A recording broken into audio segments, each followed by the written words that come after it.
truthful material. And now to live coverage of a discussion on threats to freedom of the press. Washington Post editor Martin Barron, Daniel Hertzberg, former deputy managing editor for the Wall Street Journal, and Susan Page with USA Today take part. It's hosted by the National Judicial College. We join it in progress. Director of the Media Future Summit at the University of Pennsylvania, which convenes annually to seek an ethical, sustainable business model for journalism. He is the author of the forthcoming polemic, the Dumpty Manifesto. Yes, that's the name. That's what he told me it was. Which he says explores the fragmentation of the media and paradoxical concentration of media distribution in our currently fractured democracy. He is also the co-founder of the Purple Project, which you'll be hearing more about. And that is an undertaking undertaking a media campaign of unprecedented scale and scope to rekindle the public's understanding of and faith in democratic institutions, including the Fourth Estate. Please join me in welcoming the one and only Bob Garfield.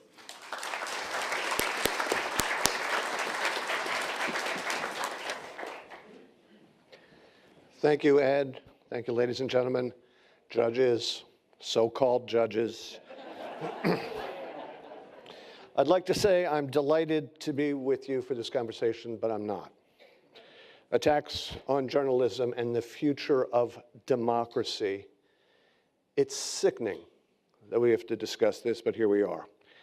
And let me begin with a few data points. According to the December 2017 Pew Public Trust in Government Survey, the portion of the public trusting Uncle Sam to do what is right just about always, or most of the time, was 18%. Among millennials, it was 13%. Among Republicans, who still control all three branches of government, it was 22%. Just by way of comparison, in October 1964, in the midst of civil rights tensions and the early days of Vietnam, the value was 77%. The Democracy Project survey asked respondents about the importance of democracy as the only form of government. Only 39% of those aged 29 or younger said absolutely important. The most recent World Values Survey found that among American millennials, 23% say that democracy is a bad way or a very bad way to run the country. In a 2017 survey, 5,000 voters by the Democracy Fund, 29% of respondents showed at least some support for either a strong leader or army rule. Army rule.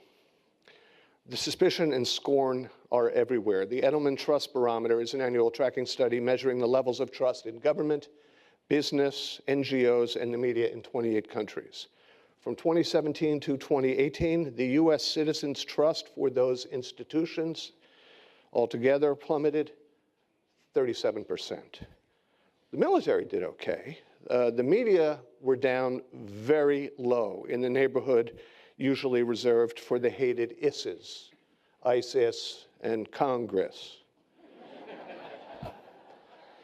In this fall's Knight Foundation Gallup poll, 69% of US adults said their trust in the news media has decreased in the past decade. Among conservatives, the number was 95%. Now, some of this, as we're about to discuss, has to do with our demagogue president, who dwells in alternate reality, dismisses actual reality as fake news, and declares media enemies of the people. Some of it has to do with a 50-year campaign to discredit so-called mainstream media by politicians and the archipelago of accusation, the likes of Limbaugh, Breitbart, Daily Caller, and Fox. But that's not the end of the story. The 19th century poet Sir William Watson, the very poor 19th century poet William Watson, said, "Hate and mistrust are the children of blindness." I guess, but hate and mistrust are also the children of good vision, because there is the glory of the free press, and then there are the things that we must answer for. Access journalism, horse race coverage, staged cable punditry and pyrotechnics, false balance, routine anonymous sourcing, endless speculation, cozy relationships with sources, clickbait, gossip, bending over backwards to seem less shrill or partisan, carelessness amid breaking news. And then every now and then, one of us, like Judy Miller, gets played into helping start a war. And then every now and then, someone like Jack Kelly or Stephen Glass or Janet Cook or Jason Blair or Brian Williams gets caught just making shit up. And then there are the outlets that look just like a news organization, but are really lie factories. The point being, while terrifying, this subject is not so cut and dried. So I implore you judges to withhold judgment, at least until we're through up here. And also, in the not unlikely event that I myself should blurt out something objectionable, your honors, please do not hold me in contempt. Not necessary. I have children for that.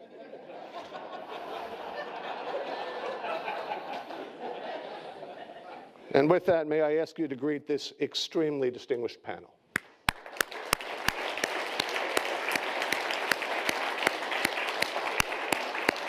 I won't take time to introduce them individually, but there are their names, and then of course you can also consult your scorecards.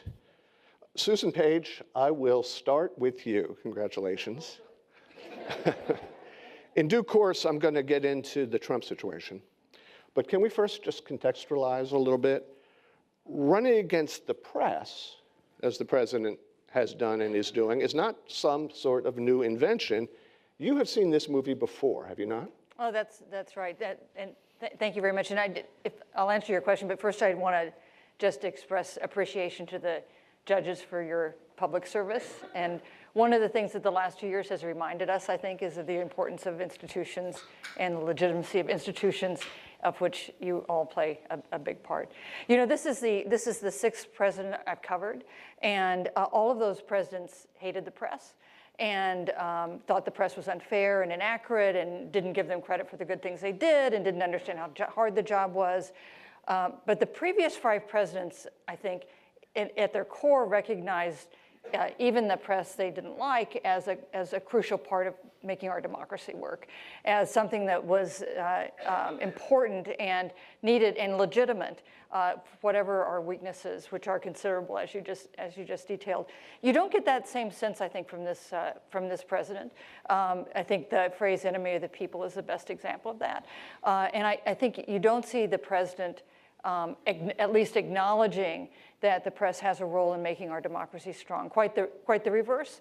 The biggest applause, I was at a rally with the president in Houston just before the midterms, and his biggest applause line was when he denounced us as the fake news. He didn't create this. The dilemmas the press have weren't created by President Trump, including the erosion of faith in the news media, but he has certainly exploited them and exacerbated them. All right, this is where the rest of you are supposed to chime in. Chime in. I mean, I've been in those rallies as well, and I will say I've been in a lot of dangerous situations for work. It's the job. I've never been in a situation where an entire arena full of people have turned to scream hostilities, and it has changed the way we do our job every day. I'm in the White House most days, and I now, and I know others feel this way, look both ways when you leave the White House because you don't know anymore. It has changed, it has made a sense of fear in being a journalist and covering a White House. I'm not in a war zone, I'm in the White House. Very real. And my fear, we can talk about the foundation of democracy and all of those things and what's at stake right now. I also have a very real fear that with this, someone is going to get hurt or killed. They already have. Yeah. Yes. Yes. Yeah. I would say, if I can chime in. Did you have? No, I didn't mean you, Frank. I meant everybody else. I'm glad to be here as a potted plant. This does go back. I mean, we covered Ronald Reagan together, and and Jim, and the media have long been targets and picking points, but it was also Reagan who went to Moscow and in the midst of the evil empire talked about the benefits and the values and the virtues of a free press. And you're right, all presidents hate the press, and they always have, because we're annoying and we're nasty and we're often wrong. And I think one of the big mistakes we make is we fail to have a sense of humility about ourselves when we speak about ourselves, because there is unfair reporting and there is sensational reporting and there are a lot of other things, but there's also amazing, heroic, demonstrably historic reporting. And so I think one of the big challenges to us now is to find a way to explain and defend and convey what it is we do without sounding self-serving, because we actually have to educate the public. Because what I fear is that this campaign has been so thorough, so long-standing, and it's not just Trump. This is a parade of people over a parade of decades, actually, that have been doing this.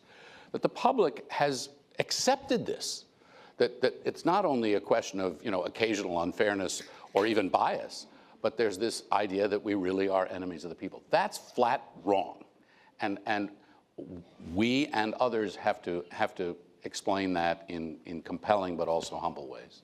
Well, I'll just add one thing, Frank, because you and Susan and I all covered Reagan, and at the time, Sam Donaldson was sort of the Jim Acosta, you know, of that period, and was known for shouting out, "Mr. President, Mr. President," and Reagan would just go, "Oh, Sam." But it wasn't the same as it is with Trump, who sounds more aggrieved. Reagan just sort of took it in stride. He understood what the game was, that journalists were going to shout at him, they were going to try to get him to say something, and then, in all likelihood, take it out of context, which is what we do for a living. If we presented the entire context, we'd be on 24 hours a day. Well, I guess some of us are, actually, but not as individuals. So it's an interesting practice over the years. I only covered 4 presidents, but including Clinton and Bush 43. And of course, you know, Clinton had his problems and his detractors. They all do. I mean, somebody is always, you know, digging and needling. And some presidents take it better than others. I mean, Trump, it should be pointed out, is not just a real estate developer, a former real estate developer, but a New York real estate developer, where hyperbole and exaggeration are tools of the trade. He's certainly taken that into the White House, and I don't think he can stop himself. But on the other hand, he is at the center of the news. As a friend of mine said on the air, he thinks everything is about him, and so do the media. And they tend to elevate him in that regard because they make it about him. I mean, he wouldn't be on the news every day just from what he said if the news media weren't putting him on and then dicing it and splicing it and going over and over and over it. Hold that thought, Jim, because we're actually going to come back to that very issue. I just want to take issue. I'm sorry. Go ahead. First of all, we don't make our living by putting things out of context. Secondly, the reason that we cover him is because he is, by I think any measure, the single most powerful person on earth. And the decisions that he makes have an impact not only on this country, but throughout the world. And that's why we cover him the way that we do. That's, of course, the case with every other president as well. Right, but he's making much more dramatic changes and trying to upend the traditional order of the world. And so that's something that needs to be covered in a very aggressive way. And he's challenged institutions in this country, including the courts, as a matter of fact, in a way that previous presidents had not. So it's really important that we cover what this president is doing and that we cover it with a lot of energy and in the way that we're supposed to under what the First Amendment calls for, and the reason why do we have a First Amendment? The idea is to hold the government to account. That's why the founders wrote the First Amendment. You know, that's what James Madison talked about in terms of writing about public characters and measures. And so that's what we're supposed to do, and that's what we're going to do. I think what we've learned already is that the panel, we're not all going to agree on every single subject, but I think we can agree as a group that hearing Jim Angle's Ronald Reagan impression was worth the price of admission. When the president talks about the press, he's used this phrase as an opposition party. He has set us against the electorate government and the very will of the people. And I want to delve into that because there is this structural problem that we face, and that is in the Venn diagram of values between journalism and liberalism. There is a huge overlap. Questioning authority, suspicion of big money, reform writ large, afflicting the comfortable and comforting the afflicted, which is really just another way of saying social justice. Dan Hertzberg, journalism isn't a political party or an ideology, but is it inherently progressive? Well, you don't want a reporter or an editor who says, oh, everything's great. I mean, that's not going to produce news stories. So, as you said, people who question authority, people who, one of the best reporters I ever knew was, I think had ADD, I think he was just moving all the time and doing stuff. You need people who are going to question, who do follow the money, who do that. But there is an there's an elementary fairness thing, which should be just driven into you, that you got all this stuff, then you sit back and say, all right, how can I be fair in reporting this? I'm not going to take the rebuttal or the comment of the person I've just written bad things about, and I'm not going to put it at the bottom of the story, as some reporters have been known to do. You have to put it up near the top of the story. And the other thing is, if you don't cover conservatives, if you don't cover that, you are missing a huge number of good stories. And I think that is and you can see the difference in who are the papers, I would say, or news organizations, like, for example, the Washington Post, who I think have decent contacts within the Republican Party and others. That's crucial. I mean, you're only going to, if you sit there and cover, I don't think that it has to be progressive. I don't think that's true. I think you just got to go after the stories, and you have to have editors who make sure that it doesn't go too much one way. Now, you talked about covering the Republicans, sort of covering the other guys, which sort of gets to the premise of my question. It's more than that. It has to do with worldview. And I wonder if this, what I regard as the big lie about the liberal media doesn't have some element of truth to it, because liberals and journalists sort of look at the world through the same set of filters. Oh, I think that, no, I think that I don't want to disagree. I think that's absolutely true. I think there is a liberal bias, all the things, all that, there's a potential liberal bias.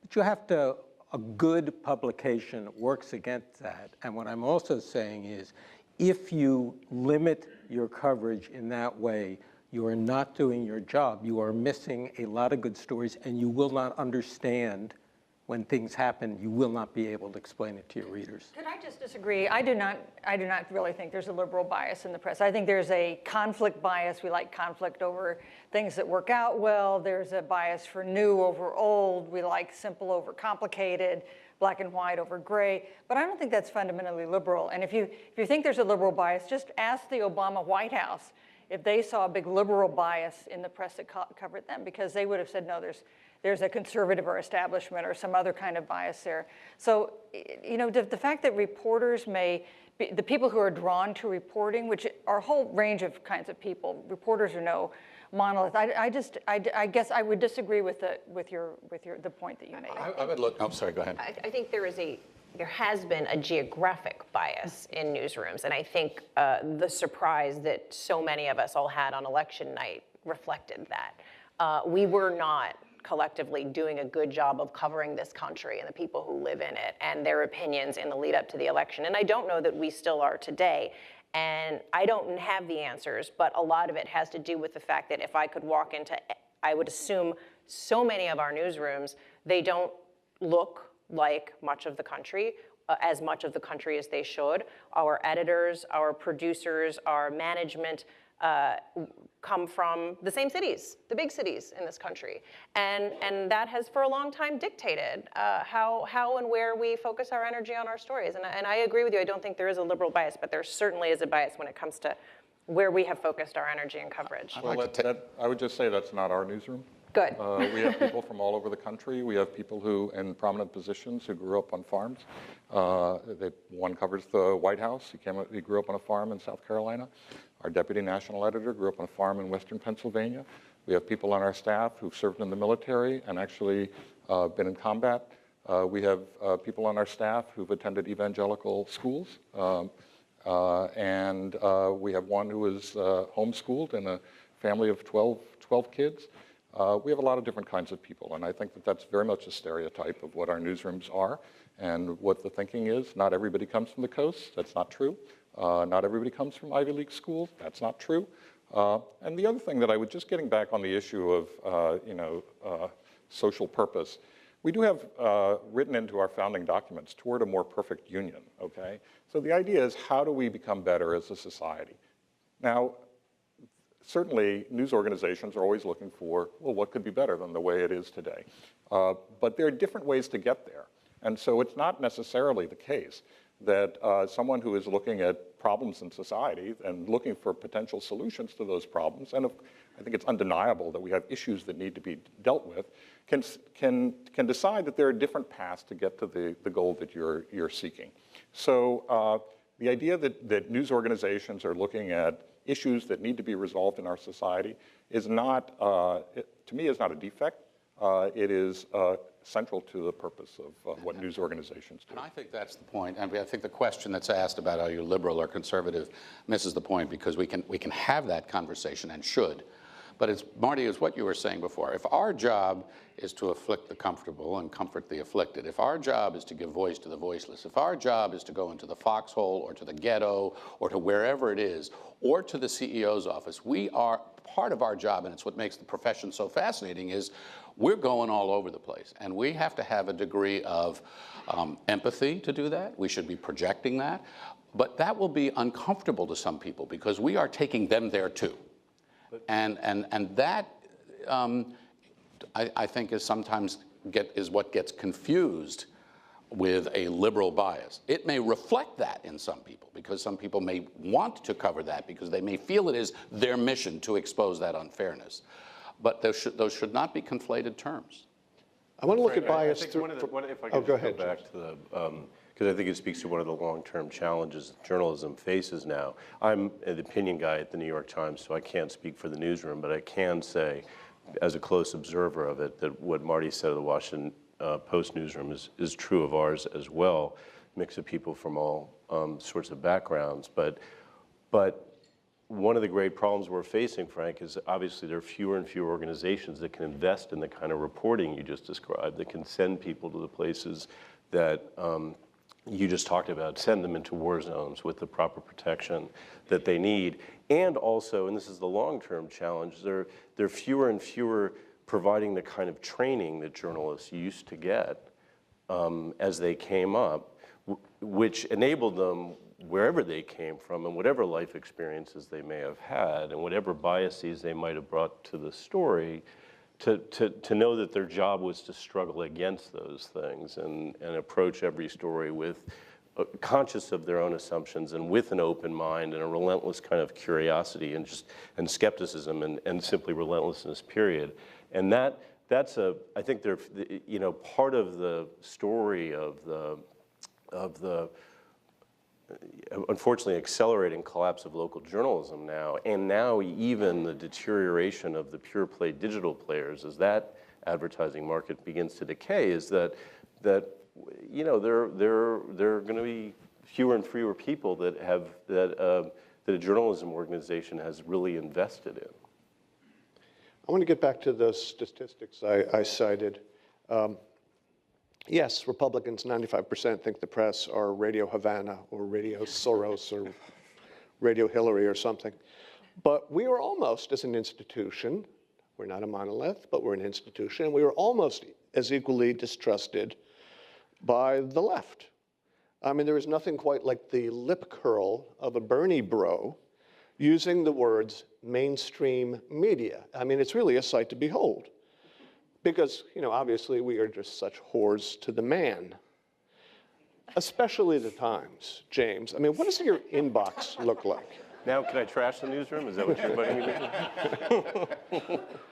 to? Your job is to have a diversity of opinion and balance, and yet you have to deal with these sometimes quite astonishing accusations that you were just a shill for, you know, big capital or you name it.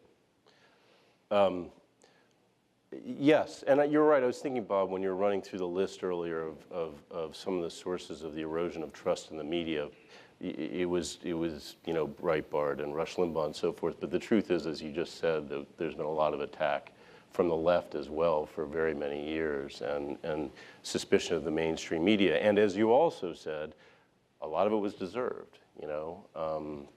And it's not a bad thing for our feet to be held to the fire too. And I have a lot of days when I remind myself of that, because it feels like my feet are being held to the fire, because we're in a moment now.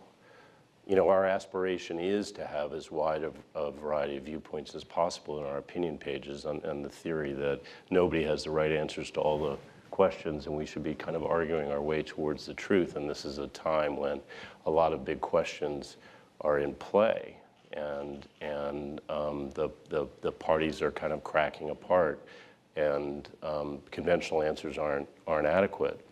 But it's also a time when people can't really listen to each other, or they don't want to, and sometimes because they feel under assault, and so an opinion that they really disagree with feels like an attack rather than part of a conversation.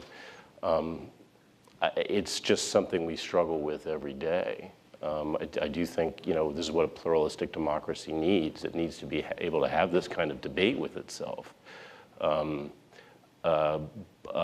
But between the fragmentation of cable television and the rise of social media and all the causes that we know, the temptation for all of us just to retreat within a cocoon is greater than it's ever been. And filter bubbles is something that we shall discuss. Dan. Yeah, since I already put myself a little out on the issue of liberal bias, I think the much bigger bias in the media is class bias. And if you want to know why we were all surprised on election day, that's why. I mean, in part because we, and again, I'm out now, I'm retired, we really are not writing about, for the most part, what's going on in large swaths of the country, and with people who in Europe would be called working class, but nobody's working class in the United States. We're all middle class. And this is true now.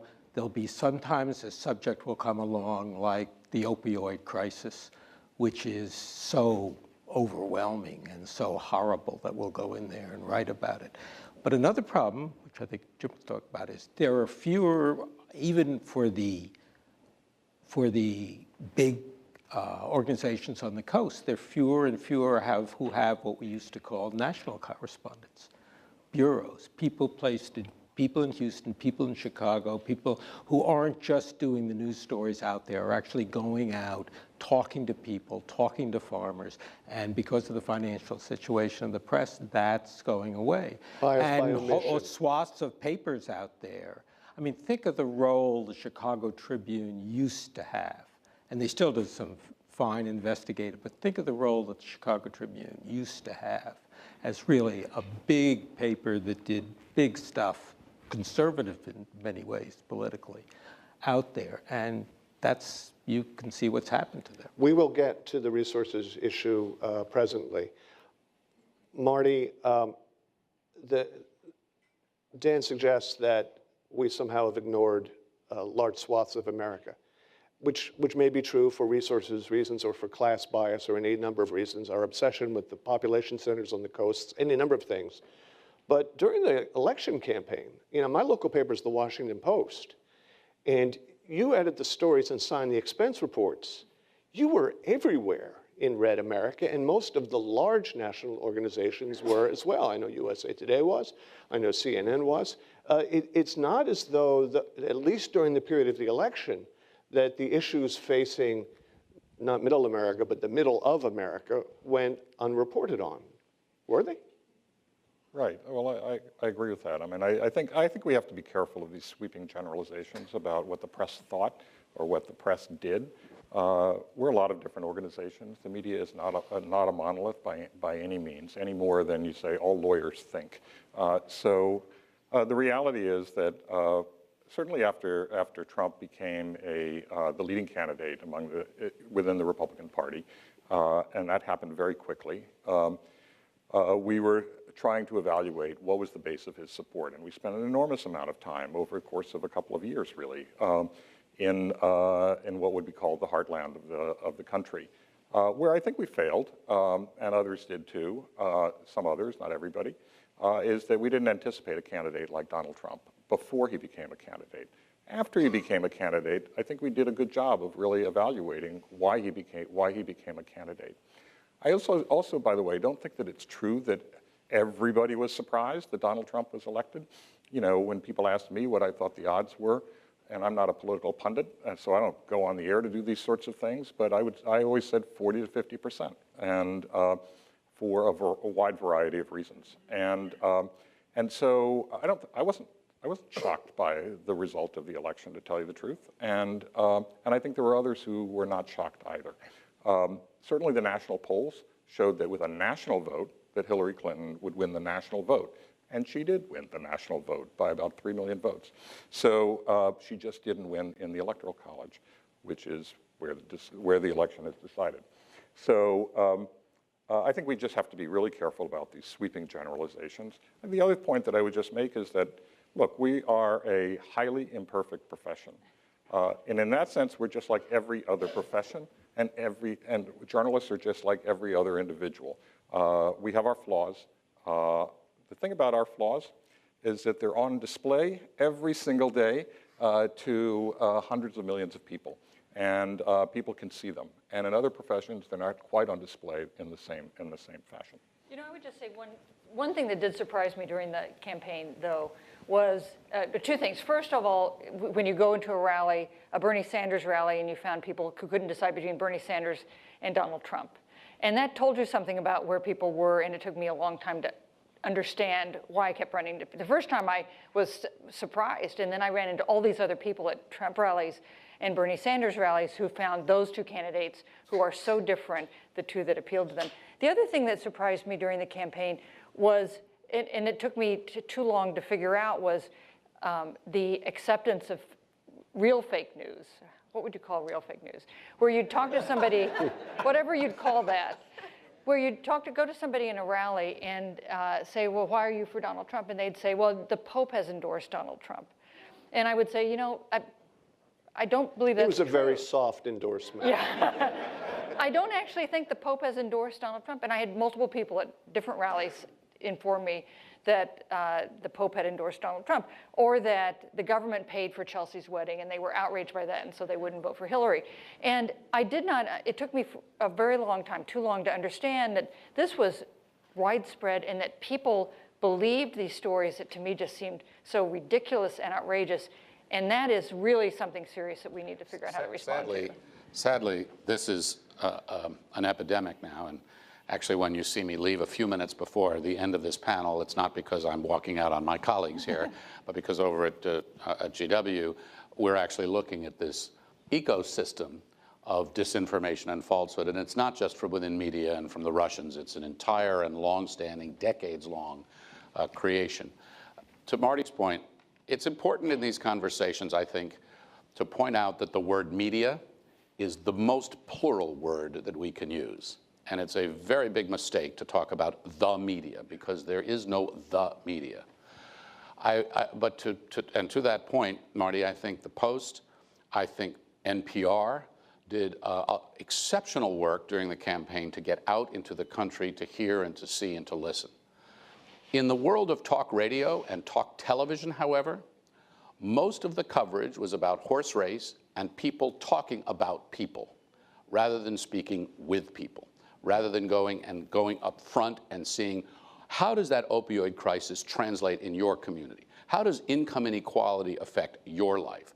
How does the offshoring of jobs shape your employment environment? How does 2008 prevent you from selling your house and moving to where all this opportunity allegedly exists? The preoccupation in talk radio and talk television with the horse race at the expense of policy and people has caused damage, I believe, to journalism and to the country. That's something that requires a great and very close look. Yeah, if one of the great misnomers is the notion that the media is a monolith or are a monolith. Although I do appreciate the 7 a.m. conference call with everybody where we coordinate. The other is cable news network, cable news. There's hardly any news on cable news. It's people blabbing about the news, usually with predetermined positions that they are contracted to have. It's a lot more heat than light produced in prime time on cable news. Cecilia, I want to ask you, I want to come back to bias, but from the opposite perspective.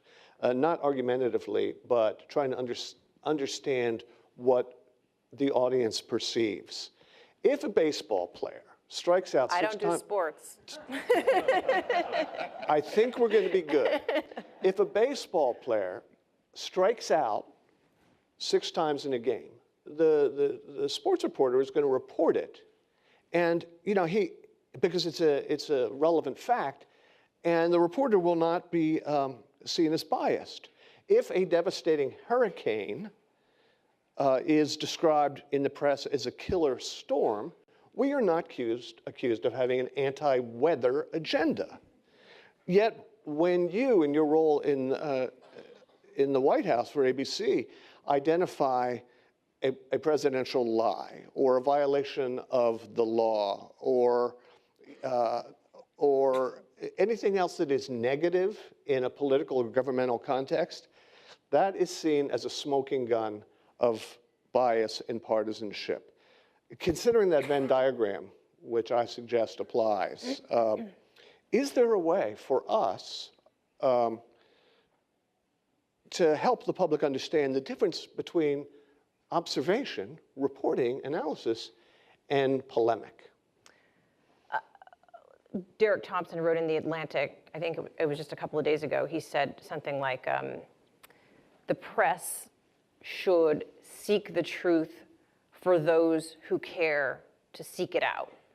And I think that's the goal right now, for me anyway.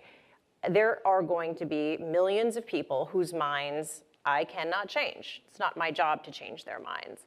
But I can call the balls and the strikes. That has become increasingly challenging in this White House. My job is now partially to be a fact checker in real time. When you're on live TV or you're at a press conference, it is an uphill battle to fact check in real time. I really appreciate the bottomless Pinocchio that the Post, I think it's bottomless, is that what it inverted and bottomless? Yeah. It's really hard, but the North Star is still the truth, and we're gonna call it like we see it. We don't have a policy on the word lie. It may get used, it may not get used. We can debate that. But every story I write, almost at this point, will have, if we use a tweet and there is a mistruth or there is a lie in it, there is a fact check right behind it. It has become this bizarre game of volleying back and forth tennis in these stories that we write almost every night. The fact checks, though, have sort of become like antibiotics that are overused and cease to have any effect. Are they, though? Well, I don't know, but there's a lot of distrust in the fact-checking process. They think it's all part of the same I guess I go back conspiracy. to those minds that we cannot change, but the day we stop attempting to fact check, we should just call it and not go to work that day. And is that right? Should we pay attention only to those who are interested in our reporting and in our analysis, even our opinion, and just let those who would impute the worst motives to us? I don't think it's about paying attention, though. I mean, it's just not about changing minds. It's about laying it out there. There are viewers of Fox who are not going to watch ABC. There are ABC viewers who are not going to watch Fox, or pick your random station, OAN. They're just not going to overlap. I wish they would, but they don't. And I don't know that there's anything I, as an individual journalist, can do about that in the stories that I tell every day and the questions that I ask every day. Marty, you've actually already answered this question. Good. But Who's next? I feel obliged to ask it anyway.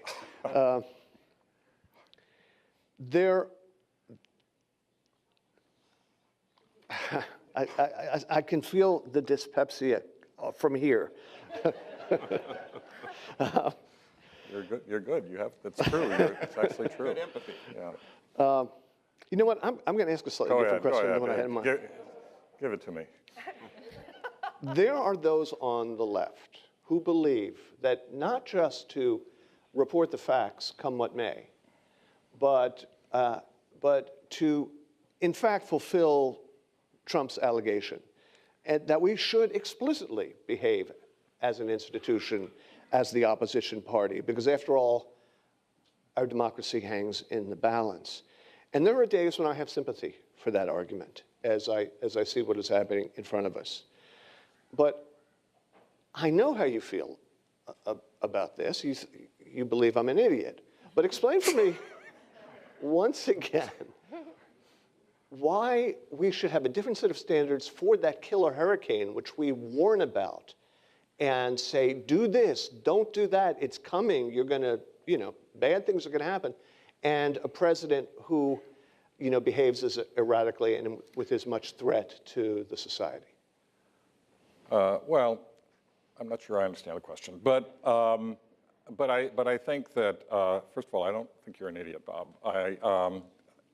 You have a point of view, and that's fine. Look, I mean, the president has described us as the opposition party, and people on the left would like us to be the opposition party. And we are neither the opposition party, nor do we wish to be the opposition party. We wish to be an independent news organization. When I walk into our newsroom every day, they're the principles that were set down for us in 1935. And the first principle is to ascertain the truth as nearly as the truth may be ascertained. And that recognizes that getting at the truth is a process, that it can be elusive. But it also recognizes that there is a truth. And that it's not just a matter of who has the most power and who has the biggest megaphone and who has the most followers and all of that. And so that's what we try to do every day, and we try to call it as we find it, after doing our job as well as we can, being thorough, honest, honorable, accurate, and we really work at it. The reason that we have 850 people in our newsroom, I can tell you this, I don't need 850 people to make stuff up. Give me two. We have 850 people, and the other news organizations represented here have large numbers of people as well, because we want to do our work and do it thoroughly. Now, the president, has said that he actually told Leslie Stahl after the campaign she asked him why he keeps repeating this fake news and it keeps attacking the media. And in a burst of honesty, he said, I do it so that when you publish things about me that are negative, people won't believe you. And that, in fact, is what he is trying to accomplish. He is trying to disqualify the press as an independent arbiter of fact. And he's not only trying to disqualify the press as an independent arbiter of fact, he's trying to disqualify other institutions as well, including your own, the courts, including law enforcement, including intelligence agencies, including even scientists, so that he alone is viewed as the only source of truth. Now, our system in this country, and I don't have to tell you this because you're part of it, is that through a lot of individuals and a lot of institutions searching for the truth, we will get as close as we possibly can. And I do think that we need to call things as we find them. And sometimes that's going to anger people on one side of the political spectrum, and at other times it's going to anger people on the other side of the political spectrum. But we have to be true to ourselves and honest with ourselves, and that's what we strive to do. As we've discussed before, the press is an institution, but we are not a monolith. The media are definitely plural. Still, and at the risk of sweeping generalization, we do have sort of institutional tics. And among those tics is to overreact to outrage and provocation. Think of Al Sharpton in the 80s with the Tawana Brawley affair. Think of David Duke. Think of Calvin freaking Klein. These people would be relatively obscure if we didn't rush to cover the fires they set. And now here's this ultimate arsonist in the White House. Susan, are we the bellows for the very fire that is consuming us? Well, you know, I think there are some things we've learned over the past 2 years, and I think one of them is just exactly the question you raised, because President Trump, and as a candidate and as a president, is a master of diversion. So when there's a storyline building steam that he doesn't like, he'll do something so provocative that you cannot look away. And we're kind of like, you know, the kids' soccer team where everybody runs to the ball. I think that one of the things that many of us have had to learn is it's not that you cannot choose not to cover the incredibly provocative thing that the President of the United States just said, but you cannot make that, you can not deploy all your resources there and make sure that you're also covering whatever the story is that he is trying to divert your attention from. Yeah, he's also a master of, to use your metaphor earlier, of sort of seeming like a hurricane and then sort of vanishing from the radar. And it's, I think, a struggle for all of us as to how to calibrate the response in real time to this behavior. And the example I keep thinking of and talking with our people about is NAFTA, where he ran it and he raved and he you know, insulted our allies in Mexico and in Canada. He was going to tear up the agreement, and we had months and months of this, and then settled for a very, very conventional, incremental advance. Some people like it, some people don't. It's got advantages and defects. Renamed it and presents it as a radical transformation of this agreement. And a lot of the press effectively played his game all the way through. And it's just a very, because we have to do our jobs. We got to cover this while it's happening. But I think one sees the, not every tweet gets quite as much attention as it used to get. And I think that's a sign of people. Or not every action of government and the bureaucracy. There's a lot of attention paid to rhetoric. You know, in the meantime, they're raising some of the structures of regulation and rule of law throughout the government. One thing that has made that more the case, I think, the last 2 years is the lack of congressional oversight. Because press, we investigate things, but we also count on the other institutions of government to provide the kind of oversight or the checks and balances that the Congress traditionally provides or the court provides. So I think that some of the things we have seen happening in agencies that have not gotten enough coverage, that are extremely significant, are about to get a lot more coverage when Democrats take over control of the House and start holding hearings on them. I warned you earlier that this might happen, and I'm telling you right now, I'm about to use the F word.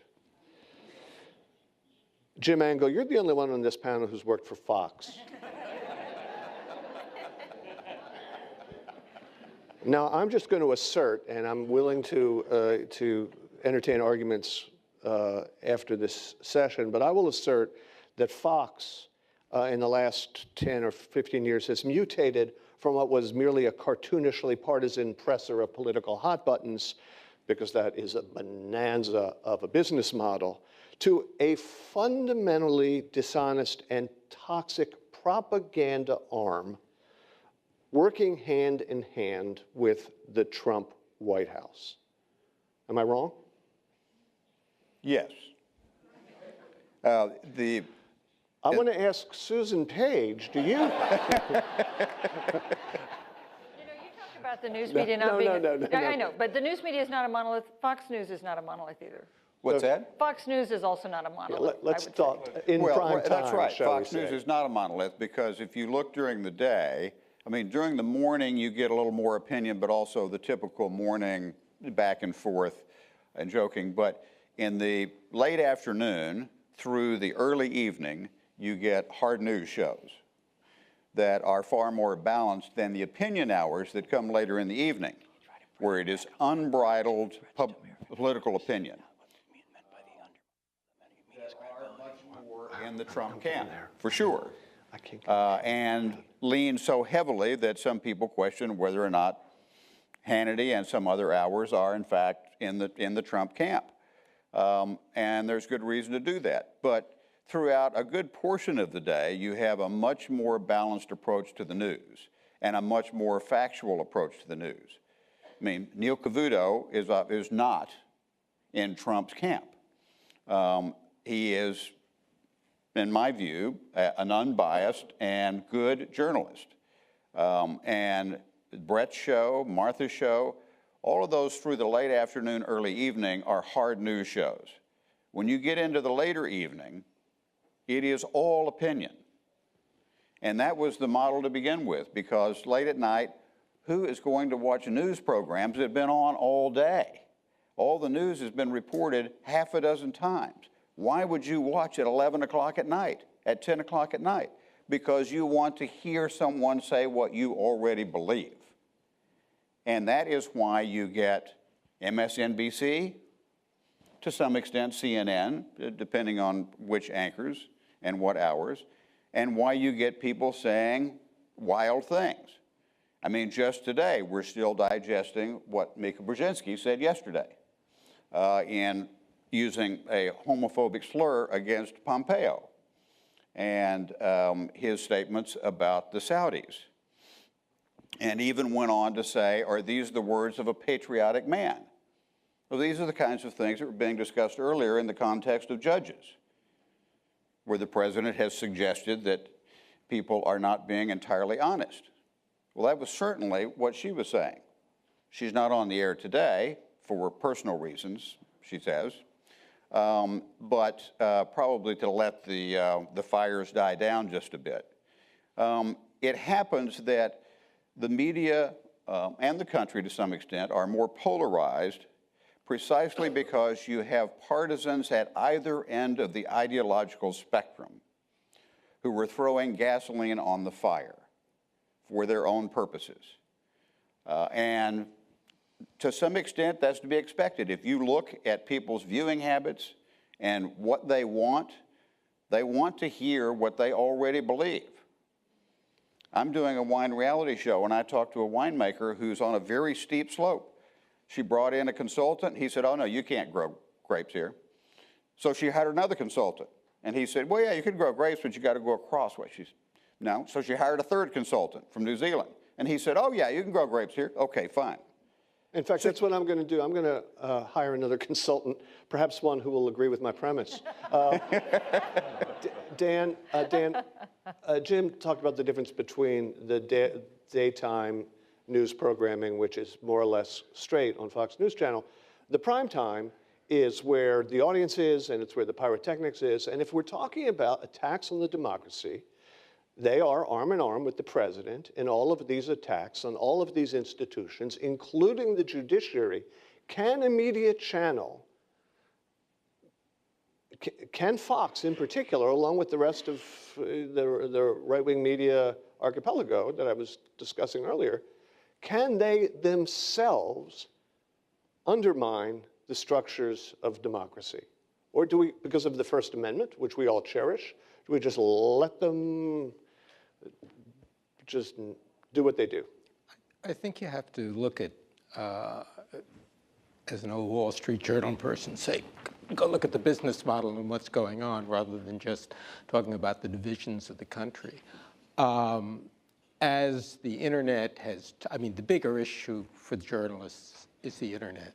And when Donald Trump is gone, all those issues will still be there.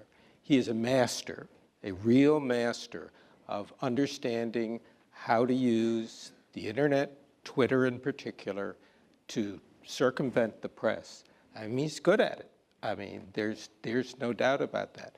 But the changes that have been wrought, not only the reductions in staff, which I can talk about a little, but people here can talk about a lot more than I can, but as the traditional model, you know, the idea of a broad publication that writes for and appeals to lots of people and has a big audience and gets lots of ads, the internet has basically blown up that model, so that for their own economic survival, more and more you have to narrowcast.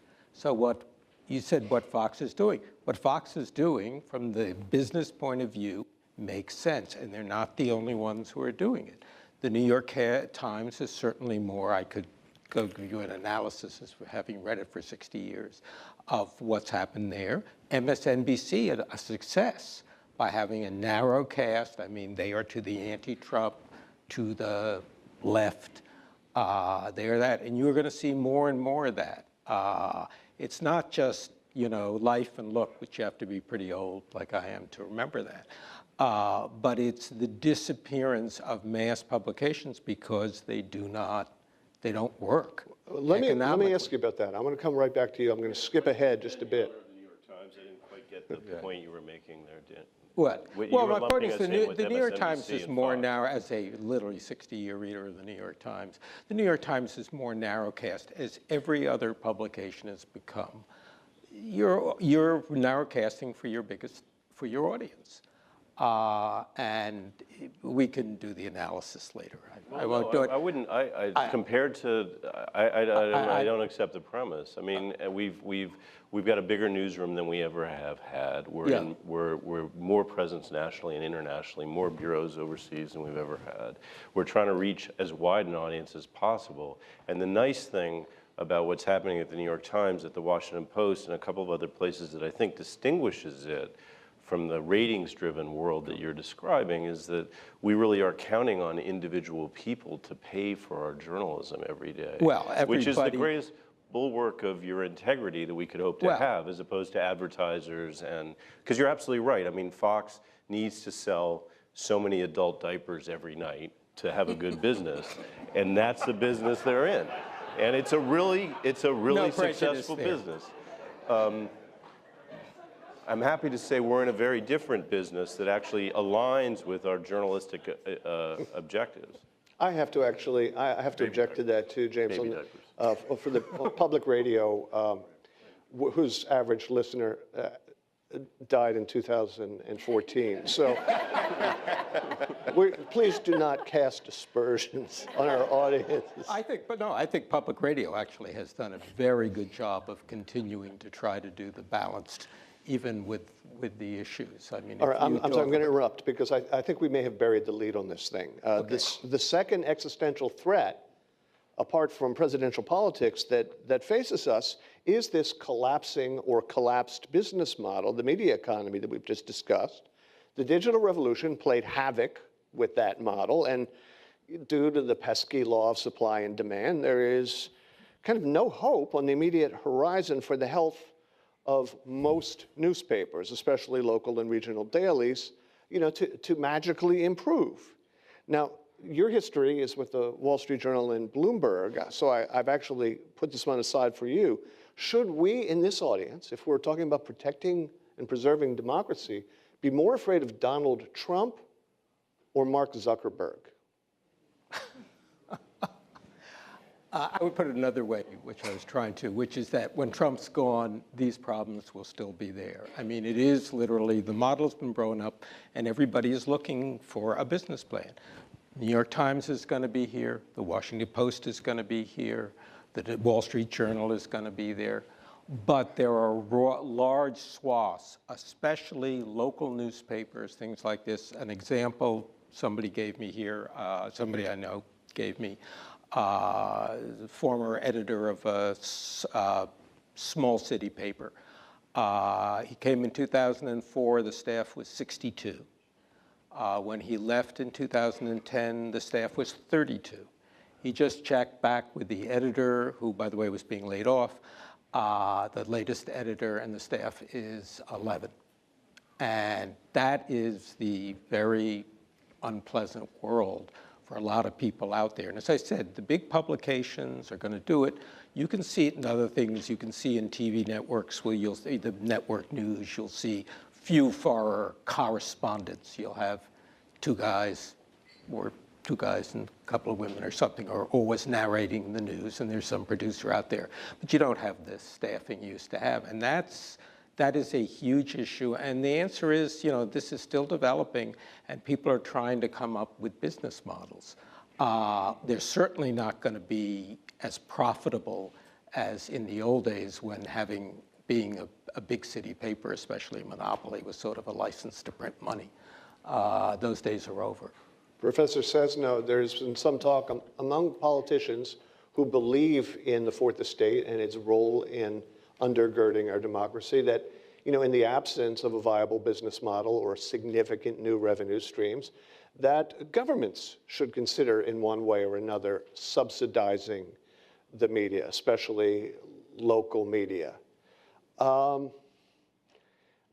There's something fetching about that proposition and also something absolutely terrifying. First of all, is it your sense that any of that's going to materialize? And then what conversation are we going to have at this event next year, should it take place? Well, it's not going to materialize in a significant way, and certainly not now. It does still exist. There are remnants of state funding for public broadcasting at local and statewide levels. I was talking with a public television station just the other day, and they were actually talking about some very substantial grants they'd gotten from the state to do some very meaningful programming. But that is not going to replace the local and the regional newspaper or news organization that goes to the town council or the city council meetings or the school board meetings and brings news that matters to people to them. There are significant roles for public media. In fact, I think you could argue for those in the Washington area. If you listen to WAMU, they have a very, very good, very active local team of journalists who go and do these things. But they are funded through the members model, mostly. And that's very intriguing. There are other news organizations that are more on a digital model, like Billy Penn and The Incline and the kinds of things that Jim Brady has launched that are trying to replicate some of that. I don't think it's remotely possible in this country to have a serious conversation right now that either party would come in and in a significant way have government-funded journalism. And we probably don't want that. We probably don't want that because of for all the reasons that we've touched upon and hinted at, that journalism must be fundamentally independent so that it can pick at government and hold government to account. There are good models, though. The BBC and ABC of Australia. There are other models in other places. I see it a very slim possibility that that's going to take hold in a meaningful way here. Is there anyone who has a further thought on that subject? Well, I'll add one, because when you said there was no hope, Bob, I was recalling a conversation we had a few years ago where you had suggested in our interview. Look at the time. We're going to start taking questions. You had suggested there was no hope for the Washington Post, and that my optimism was entirely unjustified. And I think it has proven that it was justified. And so I think I want to be. There's no question. The real crisis in American journalism, certainly the most severe crisis in American journalism, is at the local level. In many states, you only have one person for the biggest newspaper in the state covering the state legislature, and that person is supposed to cover the governor, both houses of the legislature, all the government agencies, cover the daily news, and do investigative reporting somehow. And in a vast majority of states, they don't have anybody covering their congressional delegation here in Washington. So this is a serious problem. There are, though, some signs of promise, and they were just mentioned. Some things that are happening in Philadelphia, which is great, which has been an enormously stressed marketplace. The Texas Tribune in Texas, which is a nonprofit model, and there are Cal Matters in California, which is a nonprofit that is doing some really good work. And actually commercial newspapers, profit-oriented newspapers in Minneapolis and elsewhere that are beginning to do, show some stability, which is hopeful. We have to still struggle to find that model. It's incredibly important. It's the most important thing. There are an enormous number of public officials who know full well that nobody is paying any attention to what they're doing. And that, I think, is a real risk. So something we have to work at, but I wouldn't give up hope. Cecilia. Well, go ahead, sorry. I'll just ask a question. We're gonna turn back to the economic threat, but the political threat. It's not a theoretical question, and it's not just rhetoric. There is incitement. There are pipe bombs. There are murders. When you leave the White House, you have to look to your left and your right, like we all did when the DC sniper was on the loose. There are many politicians shouting fake news.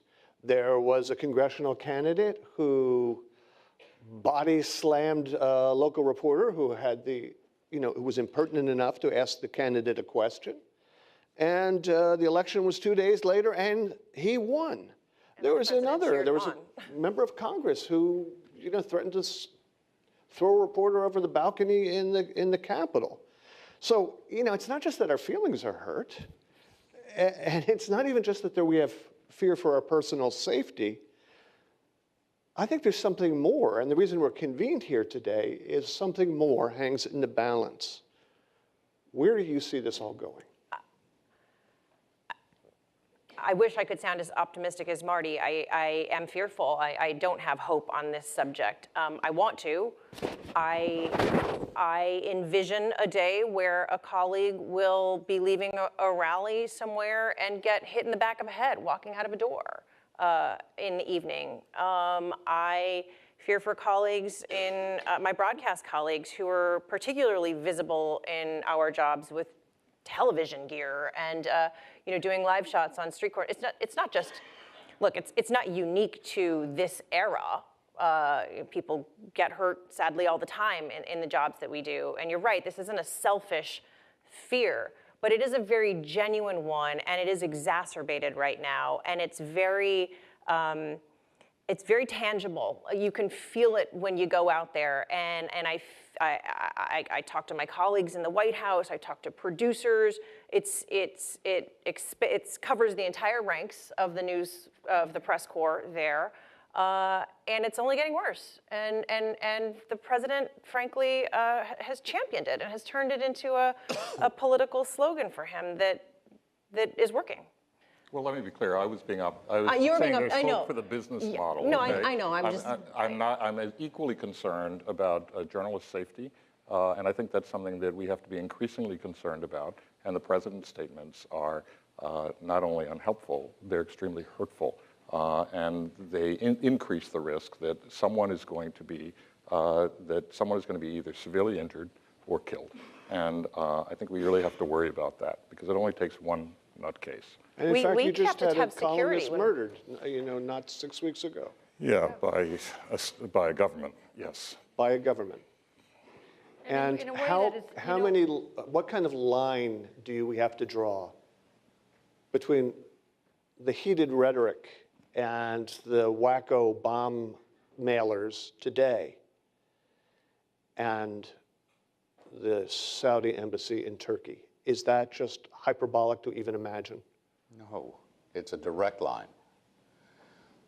For anybody who has traveled here and who has talked to governments or to people abroad, the President of the United States has a direct line to every one of them. And what we say and what we stand for as a country, and what we state as our values and what we insist upon as values of others matters. Marty, Jason Rezaian is about to publish his book. And Jason Rezaian will tell you stories when he was spending time in an Iranian prison, when he knew that prison guards there, and others have told similar stories, were hearing or thinking they were hearing or taking cues from things that were emanating from the top levels of this country. And that influences behavior at some level, both positively and negatively. That's a direct line. I'm not going to say that Donald Trump was responsible for Khashoggi's killing, but the standards that we set and the insistence that we place on accountability and human rights is one of the great examples of this country's leadership. And when we abandon that at great risk. I'll just add one thing, if I could, in a little different vein. There are a lot of injudicious, to use a word that was common earlier today, injudicious comments from people all across the political spectrum. You look at what 3 Democratic senators said about the Stacey Abrams race in Georgia. If she loses, said Sherrod Brown, it will have been stolen from her, even though she lost by 50,000 votes. So by definition, in his view, the race was illegitimate if his candidate did not win. That is not the way we should be looking at our democratic processes. There's plenty of reason to pay close attention to vote counting and to registration and those sorts of things. That was not the case in Georgia, not at all. And in California, the head of the Democratic Party, who had other problems, called for a boycott of In-N-Out Burger because they contributed to the state Republican Party. That is not the democratic process. So I would just say it is because people across the spectrum, and I don't think I can blame this on Donald Trump. The injudicious comments by ideologues on both ends of the spectrum are undermining what we have all understood was the pact that we lived by. And that does disturb me. Well, that box is open. And as we take questions from the floor, I would wonder if somebody wants to suggest how, in the current environment, that box might somehow be closed. James, why don't you take that on? How the box might be closed. The Pandora's box that is when everything is politicized, and when all the rules of comity, civility, restraint, and so forth are out the window. Well, I mean, I think it certainly probably worries all of us, and I just would underscore what Jim said. Increasingly, you see partisans on both sides now. On the left, you see people like, standard bearers of the Democratic Party basically saying we have to beat Donald Trump at his own game.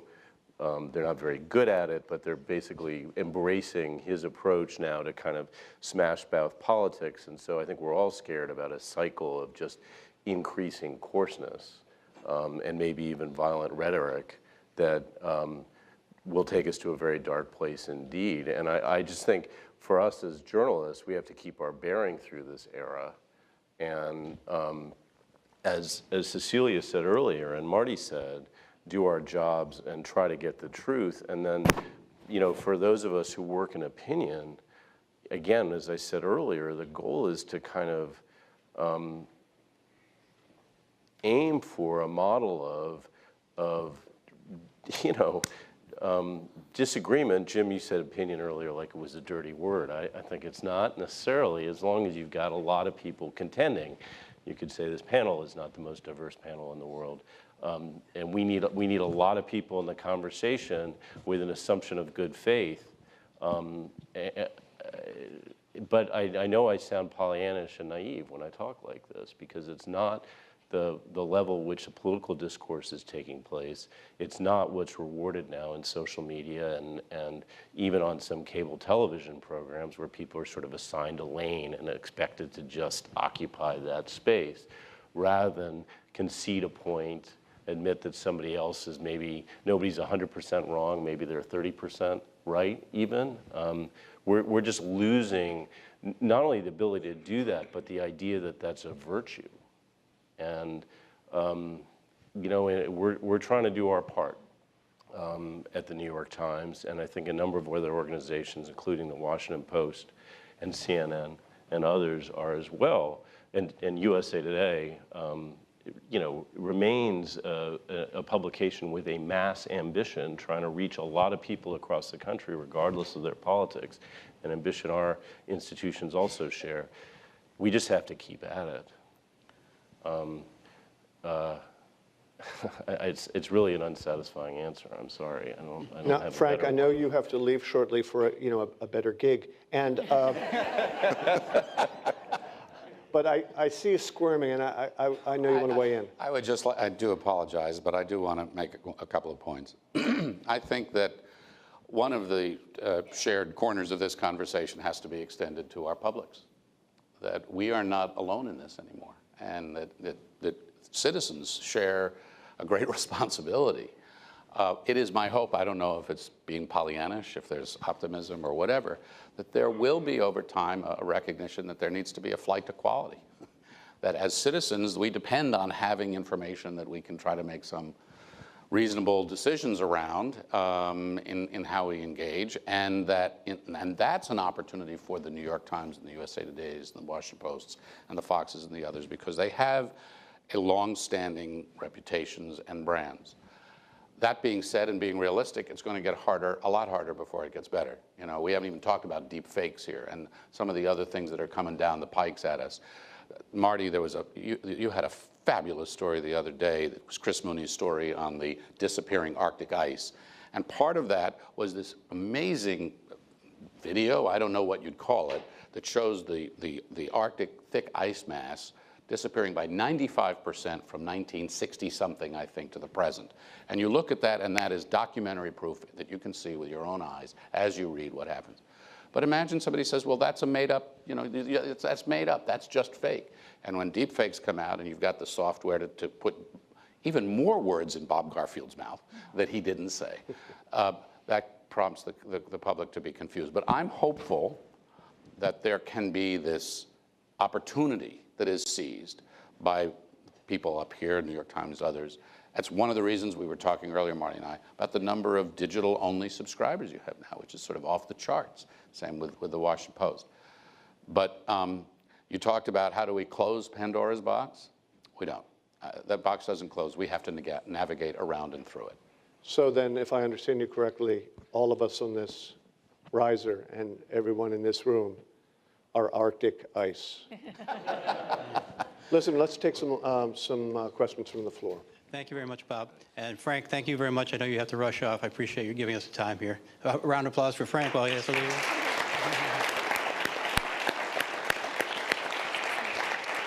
He actually didn't have to leave for another 10 minutes, but now he's forced to go. One little housekeeping matter. Immediately after this event, it's starting at 5:30. Many of you are going to be heading over to the Supreme Court for our conversation with Justice Sotomayor, followed by a reception. We have buses to take people over there, but we've been told for security reasons we can only make one trip over, which would be about 110 people. So if you have other means to get over there, please do so, because we don't have room to take all 170 or so that can be allowed into the conversation with Justice Sotomayor. So we'll get most of you, but if you have other means, start thinking about planning that way. The buses will return you to the press club area. There'll be one flight of those also coming back to the press club from the Supreme Court after the reception. So I have one question I wanted to ask the group, and that is, you've been called the enemy of the people. What can and should you be doing in response to that? I'll take a shot at that. First of all, do our jobs, do it well. Make sure that we're honest and honorable and fair and accurate in the work we do. I think that if we are, that it will be validated over the long run, if not the short run. That's number one. Number two is I think that we need to be more transparent as best we can about how we go about doing our work, disclose more of how we went about our reporting, and a lot of our news organizations have already started to do that. Number three is to talk more about who we are. So as we discussed earlier, I think that there are a tremendous number of stereotypes about who works in our newsrooms. There's an assumption that we all came from elite schools, and that we all came from the coasts, and that we all have the same political point of view or whatever it might be. So the reality is that while we can improve in many ways and on many fronts with regard to diversity, it doesn't fit the stereotype. So I think we have to do that. And so those are some of the things that I think we can do. And we also have to sort of acknowledge what we don't know. And what I think as journalists, we always have to be more impressed with what we don't know than with what we do know. And always ask the next question, and also disclose to readers what is still unknown and what needs to be discovered. It was pointed out to me yesterday that I'm the only member of the New York Times editorial board, by a colleague. I'm the only member of the New York Times editorial board who does have an Ivy League degree, and she did not mean it as a compliment. It's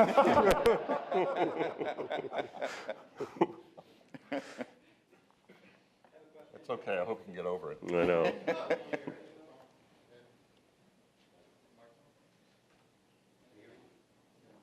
Given that courthouses didn't even make it onto Marty Barron's list of things news outlets can't afford to cover, how do you see the press acting to cover the role and importance of the judicial branch? Oh, it's on the list, by the way, so I forgot to mention it. I don't know how I forgot to mention it in this group, but I did. You know, I actually think the whole Trump administration has been a lesson in checks and balances and has reminded us of what the courts do. We cover the courts anyway, but the courts as a check on presidential power or presidential abuse of power, that's been one of the big themes, I think, of coverage of the Trump administration. And it's prompted us to do something. I'd be curious about what you all think about the practice of naming the president who appointed the judge who rules either in favor or against the administration, because that is something that we now do, I think, pretty routinely. And I don't know if there's someone here who has a view on that, but whether you think that, no. Okay, well, we're going to keep doing it. So it was criticized by one of the judges on the other panel. Yeah, it was criticized, but anyway. I do think that it's been a civic lesson to cover the Trump administration because of the clash between institutions, including the judiciary and the administration. Actually, can we have a show of hands? I know there was a lot of frustration expressed in the earlier session about our practice of naming which president has appointed a federal judge. And I just wonder, is there anyone here who, let's see, how can I do this to get the most response? Who believes that this is a careless, dangerous practice?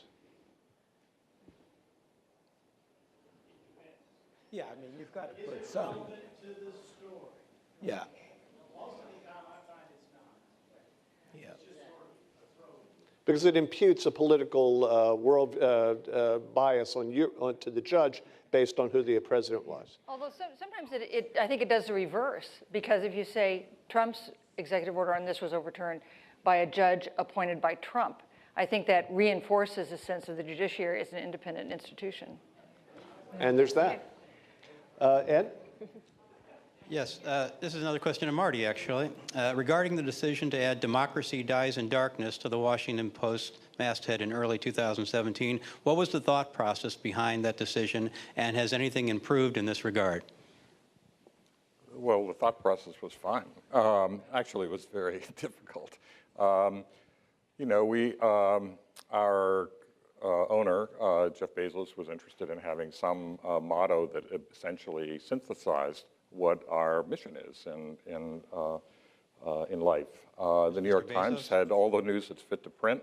We kind of felt that's a little out of date in the digital era, but they're welcome to keep it. And so we thought we should come up with something, and this was well before Donald Trump became president that we started this process.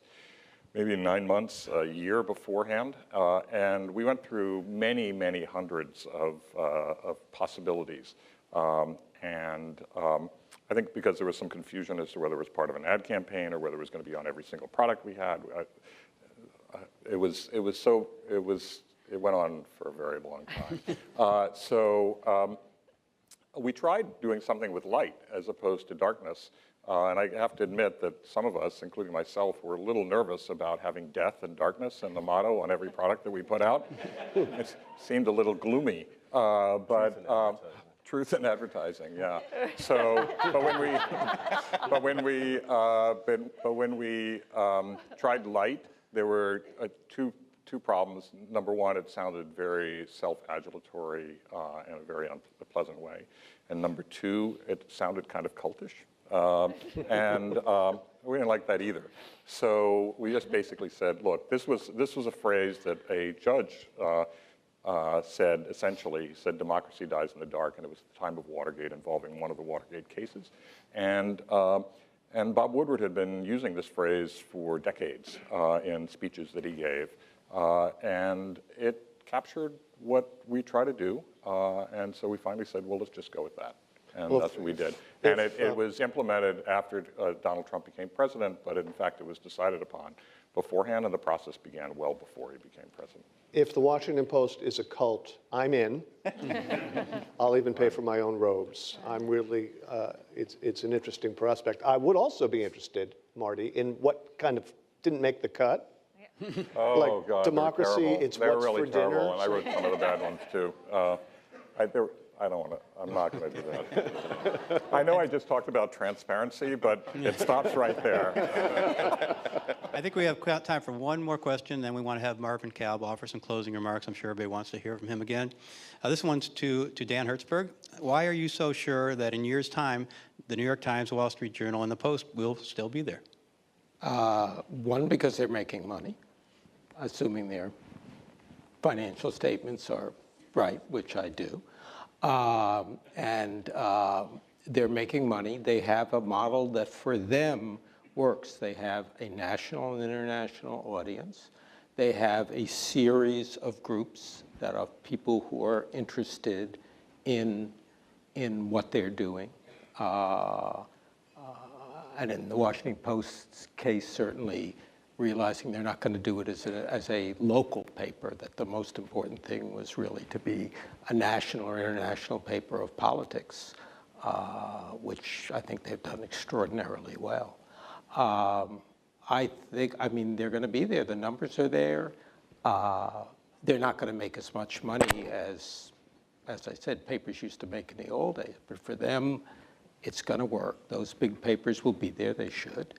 I think the question again is what happens to a lot of other, not just newspapers. It's magazines too. I mean, my wife worked for 22 years at Newsweek. You remember Newsweek? Yeah. And that's pretty amazing. And that again gives you an idea of what some of these issues are. But no, they're going to be there. I have absolutely no doubt. Thank you. Thank you, Dan. I want to thank this extraordinary panel.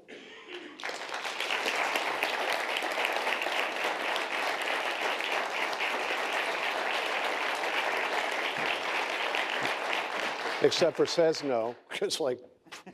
Bob, I want to thank you. And Your Honors, I want to moderator. thank you for your attention. You've been a splendid audience, and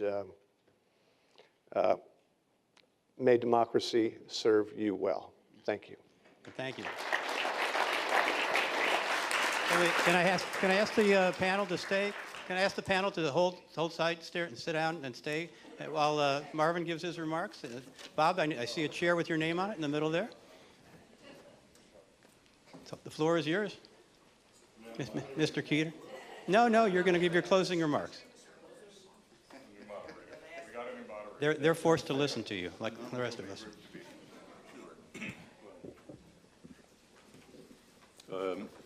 Just a couple of comments. Number one, I am sorry that I think most, if not all, of the journalist panel were not here all day. As someone who falls into this category, I learned an enormous amount today. And I thank you very much for first inviting me to be here, and second, for the privilege of sitting and talking to a number of you and learning the ways in which both parts of democracy are functioning too separately. There are a couple of ideas that turned up. One, All day long, we've been living essentially with the headline, the title of today, the Undermining the Courts and the Media and the Consequences for Our Democracy. I don't think that we heard a great deal about the latter from the journalists, but I think we heard a good bit about that from the judges. And what's interesting to me is that though both are connected to the general theme, they're really two quite separate institutions. And it's a good thing if they could work more together, learn more from each other. This whole idea, which was advanced by the Supreme Court Justice, I believe from California, the idea of having civics lessons. I know that when I was in school, we had civics classes. We don't have that anymore. As a result, a lot of our kids know very little about you, very little indeed. They know a lot about the press, primarily because they see it, and it's on their iPhones. So they're connected with the press, but they're not connected at all with you. And yet the shame of it is that the press and the courts have so much that together they can do to enrich the concept of democracy. And another thing, especially that goes back to our first panel this morning, when we had representatives from the old Germany, from Turkey, from Venezuela. And what they said to me anyway, and each had powerful stories to tell, was that when their democracies faded and ended, it didn't happen overnight. It was not a moment in the day when there was an announcement, hey, your democracy is dead. It happened over a period of time when individual institutions that define our democracy first began to be overwhelmed and then unable to manage their jobs, and then were found to be superfluous, were found to be essentially unimportant. And if what is happening in America today is cause for concern, minimally, in my judgment, alarm, then in what way are the judges coming together to appreciate where they are? The idea that you're here together, I find quite remarkable. Do you do this on a regular basis? Are you guys in touch with one another? Are you sharing the stories that you shared with us today? Are journalists, in their daily capacity, aware of the problems that you've had? I think some of them are, but I suspect many are not. And worse than that, I suspect they're not interested, because it's not a story. The story today is Trump. He occupies page 1, and the rest of the world is on page 10. And that concept is, in and of itself, part of an erosion of the fabrics of democracy. And I personally congratulate the people who pulled this day together. I thank you from a very personal point of view, because I have learned so much and met so many wonderful people.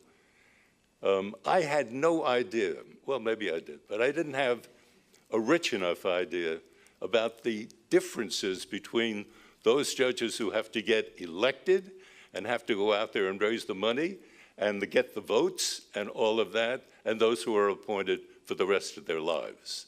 Huge difference in the way in which they would have to approach their decisions. And yet you would hope that both approach the idea of a judicious reading of the facts and coming up with a good conclusion is once again the essence of what you do. So again, bless you for doing this. The idea that my initial comments to you, I hope, did not put too much of a Grinch into your day, but I feel most sincerely and seriously that we are at a terribly important moment in American history.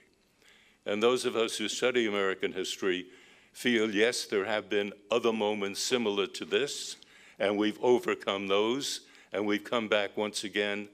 But does that mean, at its heart, that we are guaranteed a return to that conclusion? And as I said to you today, I pray that that is the end result of the current experience, but I'm simply not sure. So again, thank you very, very much for having this conference and for having these magnificent journalists here finish it off for us.